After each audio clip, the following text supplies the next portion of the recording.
Ever since I was a kid, I dreamed of owning a quiet place by the lake. Somewhere I could fish at sunrise, grill at sunset, and just breathe. After years of saving, I finally found it. A beautiful little property tucked behind Pinewood Estates.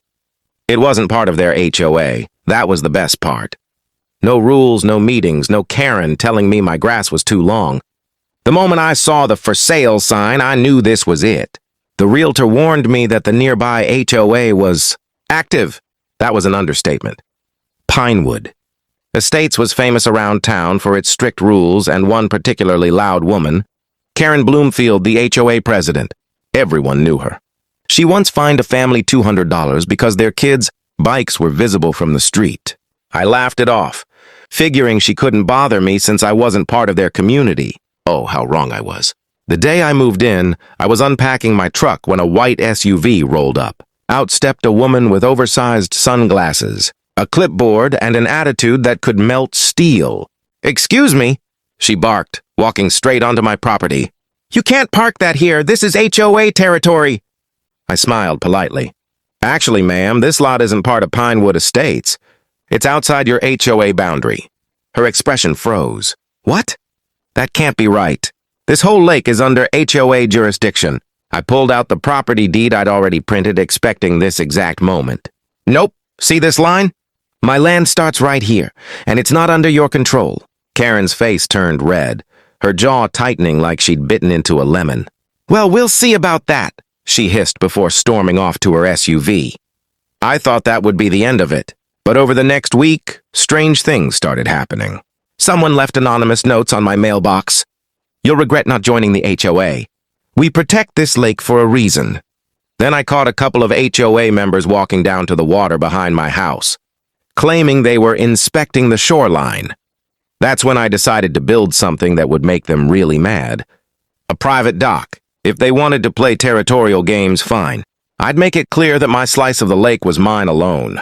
Little did I know that dock would start a war that would flip the HOA upside down and make me the one in control. I spent the next few weekends building my dock. Nothing fancy at first. Just a sturdy wooden platform, a couple of chairs, and a small ladder for swimming. Every nail I hammered felt like a small victory. The lake was peaceful, the air fresh, and the sound of the water lapping against the boards was therapy for my soul. But peace doesn't last long when you have a Karen living nearby. One morning, while I was tightening a bolt, I heard the screech of brakes.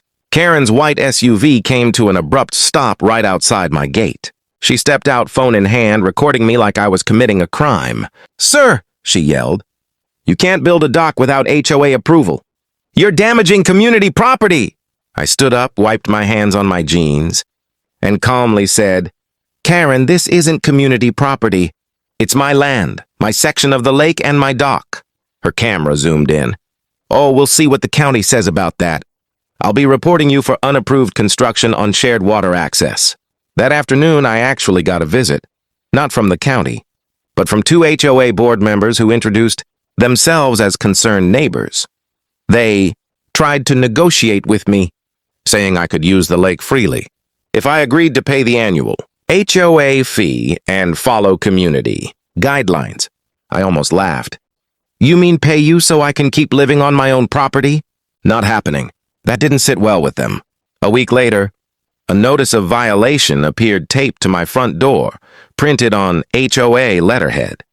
It claimed I was in violation of community aesthetic standards and ordered me to remove the dock immediately. I tore it down, not the dock, the paper, and mailed it back with a sticky note that said, "Not your jurisdiction." Then came the petty retaliation. My garbage cans mysteriously disappeared.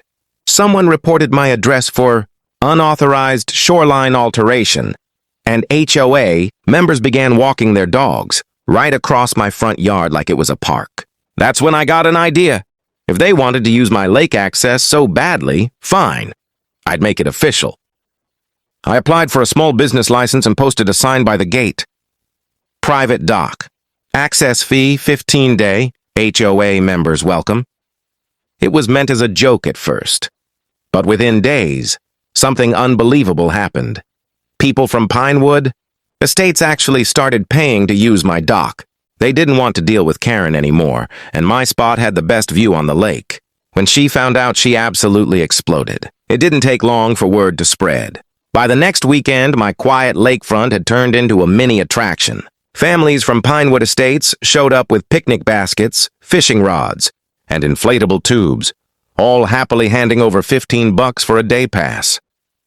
Most of them whispered the same thing. "Don't tell Karen we're here." Apparently, even HOA members were sick of her micromanaging. I was polite to everyone, keeping things organized. They respected my property, and I made enough in a few weekends to cover the dock's construction cost. It was a win-win, until Karen found out. She showed up on a Sunday afternoon, right as 3 families were packing up their things. Her SUV skidded to a stop and she jumped out like she was raiding a crime scene. Her sunglasses were off this time, revealing eyes that could cut glass. "What is this?" she screamed, waving her phone camera. "You're running an illegal business. This is a community lake. You can't charge people to use it." One of the HOA dads calmly replied, "Karen, we're on his property. You said this side of the lake wasn't maintained by the HOA, remember?" Karen froze. She had said that at a board meeting weeks earlier, when she tried to wash her hands of any maintenance responsibility. Now it was biting her back. I folded my arms, trying not to grin. "You're trespassing again. Karen, unless you're paying the access fee, I'll have to ask you to leave."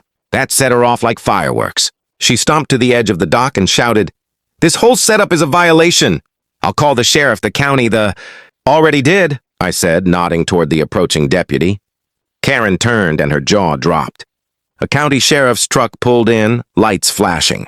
I had called earlier knowing she'd probably cause a scene. The deputy walked up calmly.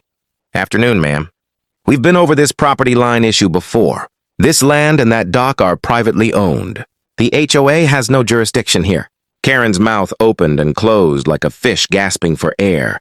The deputy continued, "And ma'am, unless you're invited, you're trespassing. I suggest you leave." The HOA families were trying not to laugh. As Karen stormed off, someone clapped, and then everyone joined in.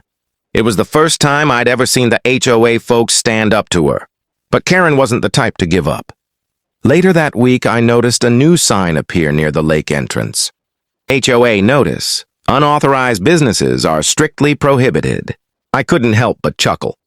If they thought a sign would stop me, they clearly didn't know who they were dealing with. By now, the battle lines were drawn.